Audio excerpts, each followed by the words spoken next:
In English, should we say neither of us is doing it or neither of us are doing it? Which one is correct? If you listen to native speakers in everyday conversations, you'll probably hear them say neither of us are quite a lot, since many people believe that adding the phrase of us or of them makes neither plural. So it's very common to say something like neither of us are and neither of them want in everyday spoken English, but technically this is not grammatically correct.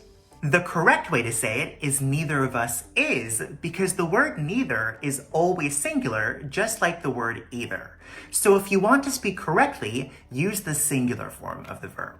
However, no one will correct you if you say neither of us are, because this is a mistake that has become so common that plenty of native speakers don't even know that it's a mistake. So you can say it this way, but if you're writing a formal essay or email, I would recommend using a singular verb. Do you know any other common mistakes that natives make when speaking? If so, leave them in the comments below, and don't forget to like and follow if this video was helpful.